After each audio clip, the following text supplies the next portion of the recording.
কাকি, ও কাকি, তুই এলি না কেন?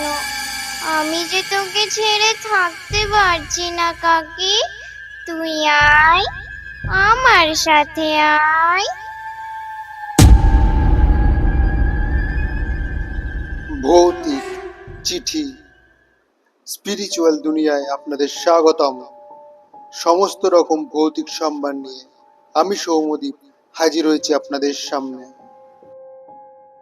নমস্কার বন্ধুরা, হ্যাপি সানডে। কেমন আছেন সবাই? Hope you all good. আজ আমি আপনাদের সাথে 11 নম্বর এপিসোডে একটি বাচ্চা মেয়ের মর্মান্তিক ঘটনা শোনাতে চলেছি। ঘটনাটি যতটা না ভয়ঙ্কর, তার থেকে বেশি খুবই দুঃখের। ঘটনাটি আজ আমায় কেউ পাঠায়নি, ঘটনাটি আমি আমার পিসির থেকে আগেই শুনেছি, তাই ভাবলাম সেটাই আজকে আমি আপনাদের সামনে তুলে ধরি। তো চলুন, বেশি কথা না বাড়িয়ে, এক্সট্রা কথা না বলে শুরু করা যাক এই ঘটনাটি। তবে তার আগে অবশ্যই বন্ধুরা কানে হেডফোনটা ভালোভাবে লাগিয়ে নিন ও তার সাথে চ্যানেলটিকে সাবস্ক্রাইবও করে নিন। আজ গল্প পাঠে আমি সৌম্যদীপ ও আমার সাথে ঐশিকা এবং পায়েল। হ্যালো বন্ধুরা, ঘটনাটা আমি শুনেছিলাম আমার পিসির কাছে। পিসির ননদের যখন বিয়ে হয় সেই সময়কার ঘটনা। ঘটনাটি পিসির ননদ যেভাবে পিসিকে শেয়ার করেছে ঠিক সেইভাবেই আমি আপনাদের সামনে তুলে ধরছি। ঘটনাটি প্রায় 20 বছর আগেকার। পিসির ননদের বিয়ে হয় মুর্শিদাবাদ জেলার একটি প্রত্যন্ত গ্রামে। পিসির ননদের বিয়ে হয় একটি যৌথ পরিবারে, যেই পরিবারে শুধু পিসির হাজবেন্ড নয়, হাজবেন্ড ছাড়াও শ্বশুর, শাশুড়ি মা এবং তার সাথে হাজবেন্ডের দাদা, তার ওয়াইফ এবং তাদের ছোট্ট মেয়ে ডলিও থাকতো। বিয়ের পর তো সকলে মিলে খুব আনন্দে তারা সহকারে থাকতে শুরু করলো। খুব আনন্দ, তাদের মধ্যে খুব মিল। কিন্তু তাদের মধ্যে শুধুমাত্র সমস্যা হয়ে দাঁড়ালো একটি মানুষের। সে আর কেউ না, সেই ছোট্ট মেয়ে ডলির। কারণ তার ডলির কাছে তার কাকা ছিল বলতে প্রাণ। বাবা মার থেকেও সে তার কাকাকে বেশি ভালোবাসতো। এখানে কাকা বলতে পিসির ননদ বা হাজবেন্ডের কথা বলা হচ্ছে।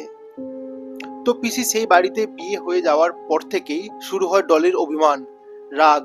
তার কাছে একটাই মনে হতে থাকে, সে যেন তার আর তার কাকার মধ্যে প্রাচীরের হওয়ার সৃষ্টি করছে, মানে প্রাচীর মানে দেওয়াল হওয়ার সৃষ্টি করছে।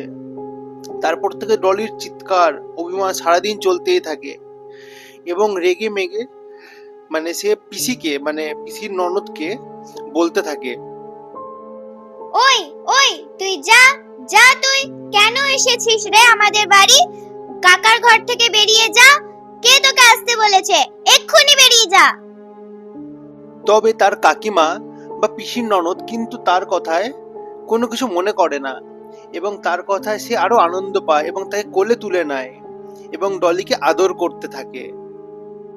এই যে আমার সোনা মা, তুই এত রাগ করছিস কেন? আমি না তোর মা? এই দেখ, তোর জন্য কত মিষ্টি এনেছি, খুব সুন্দর খেতে। এনে এনে একটা খা। আমি তোর জন্য ভালো একটা পুতুল এনে দেব, ঠিক আছে? আর রাগ করে থাকে না। আর রাগ করিস না। তারপর থেকে আস্তে আস্তে তাদের মধ্যে সুন্দর একটি সম্পর্ক তৈরি হয়। তারা একে অপরের বন্ধু হয়ে ওঠে। তার কাকিমাও তার কাছে হয়ে ওঠে প্রাণ, ও তার কাকিমার কাছে প্রাণ পাখি হয়ে ওঠে ডলি। এই করে করে আস্তে আস্তে সুন্দরভাবে জীবন কাটাতে থাকে তারা। ডলি ও তার কাকিমা দুজনে একসাথে খুবই ঘনিষ্ঠ হয়ে পড়ে। ডলি কাকিমাকে ছাড়া এক মুহূর্ত থাকতে পারে না, চোখে হারায় তাকে। বেশ কিছুদিন চলার পরে হঠাৎ ডলির একদিন জ্বর হয়ে ওঠে। প্রচন্ড পরিমাণে জ্বরের দরুন তার গা পুড়ে যায় ডলির। সবাই খুবই চিন্তিত হয়ে পড়ে ডলিকে নিয়ে। ঠিক তখনই তাদের বাড়িতে ডাক চিঠি এসে পৌঁছয়। চিঠিটি পিসির ননদের বাড়ি থেকে এসেছিল। পিসির ননদের মানে পিসির শ্বশুরের হঠাৎ গুরুতর অসুস্থ হয়ে পড়ার দরুন তাকে ডেকে পাঠায়। সেই চিঠি পাওয়া মাত্রই পিসি তো চিন্তিত হয়ে পড়ে, মানে পিসির ননদ চিন্তিত হয়ে পড়ে এবং প্রস্তুতি নেয় তার বাড়ি যাওয়ার উদ্দেশ্যে। এই দেখার পরে ডলি তার কাকিকে বলে ওঠে, কাকি, কোথায় যাস তুই? যাস না, যাস না ছেড়ে আমায়। আমার যে খুব কষ্ট হচ্ছে। তোকে ছাড়া আমি থাকবো কি করে? ডলি মা, তোর কিচ্ছু হবে না, তুই চুপটি করে ঘরে থাক। আমি 2-3 দিনের মধ্যেই ফিরে আসব। তোর দাদুরও শরীরটা খারাপ কিনা তাকেও একটু দেখে আসি। আর আমি আসার সময় তোর জন্য সুন্দর একটা পুতুল নিয়ে আসব, দেখবি তোর খুব ভালো লাগবে। হুম, আচ্ছা, বেশ, যাও। তবে তাড়াতাড়ি ফিরে এসো কাকি। পিসির ননদ বেরিয়ে যায় তার বাপের বাড়ি যাওয়ার উদ্দেশ্যে। সেই দিন সন্ধ্যে থেকে ডলির জ্বরের পরিমাণ আরো বাড়তে থাকে এবং তার সাথে তাল মিলিয়ে বাড়ির বাইরে ঝড় ও বৃষ্টির পরিমাণও বেড়ে যায়।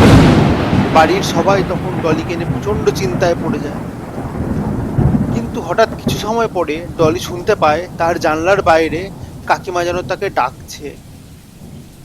এই ডলি, শোন একবার, বাইরে আয়, দেখে যা তোর জন্য কি সুন্দর একটা পুতুল এনেছি, এসে দেখে যা।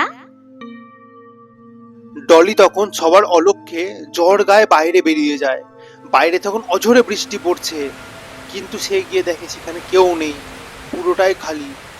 মানে সন্ধে সন্ধে নেমে এসছে, অন্ধকার, সেখানে ডলি ছাড়া আর কেউ নেই, আর বাইরে শুধু অঝোরে বৃষ্টি পড়ে যাচ্ছে।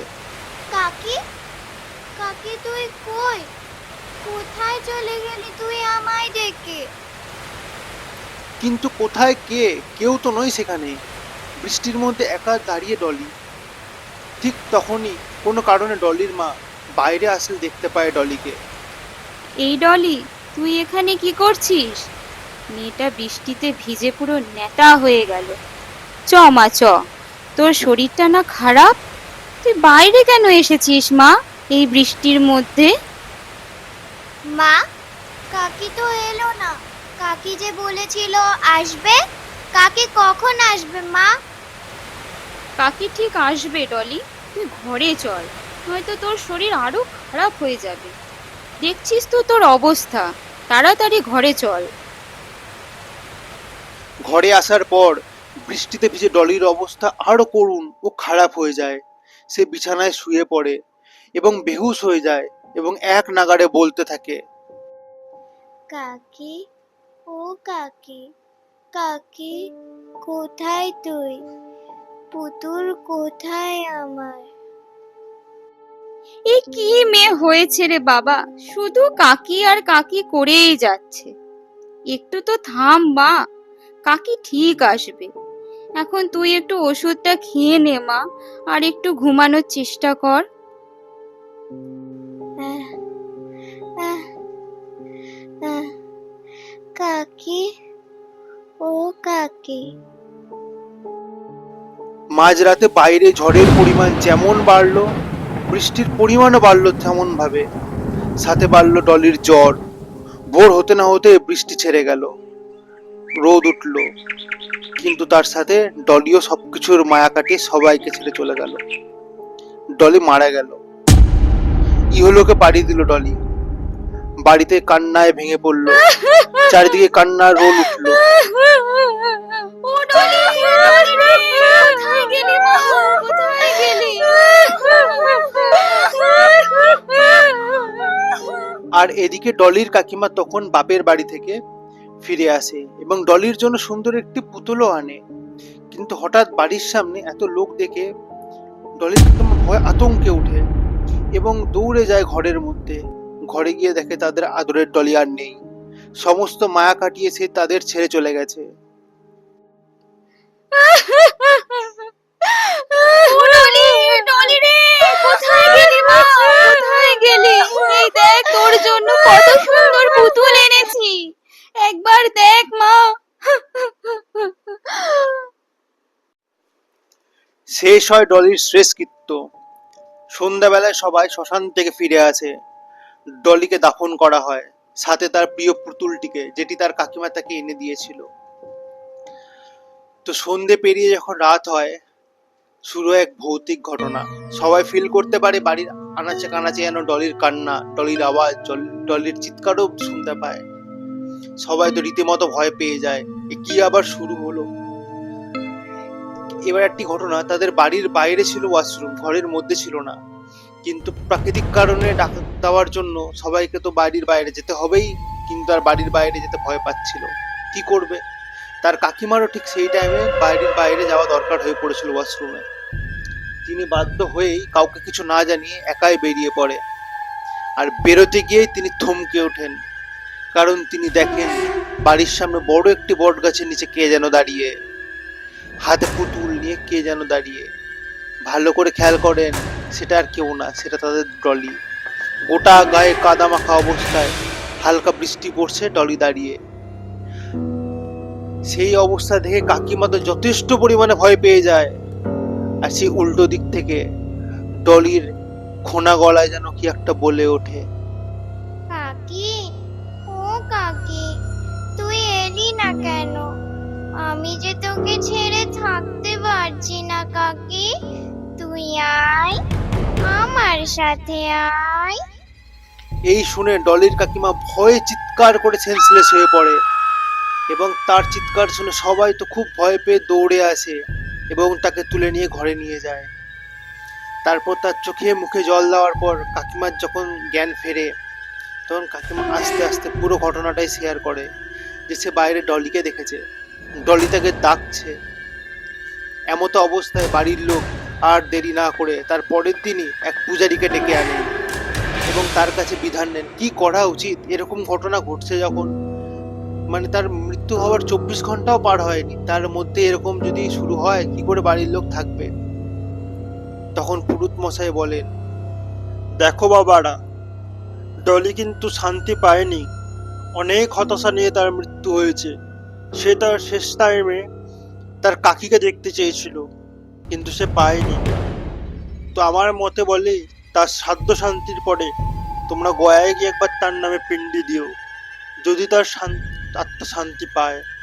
আমার মনে হয় গয়ায় পিণ্ডি দিলে ডলি তোমাদের ছেড়ে চলে যাবে। সে আটকা পড়ে আছে তোমাদের এই ইহজগতে। তার মুক্তির জন্য তোমরা কিন্তু তাকে পিণ্ডিটা গয়া অবশ্যই দিও। তো পুরুত মশাইয়ের কথা শুনে সেই অনুযায়ী সবাই তার আত্মার শান্তির জন্য তার শ্রাদ্ধের পরে সবাই গয়ায় যায় এবং গয়ায় গিয়ে তার নামে পিণ্ডদান করে। তো পিণ্ডদান হওয়ার কিছুদিনের পর থেকে তাদের বাড়িতে সেই জিনিস বা সেই স্পিরিচুয়াল ব্যাপারটা হতে থাকে না, আস্তে আস্তে এটা বন্ধ হয়ে যায়।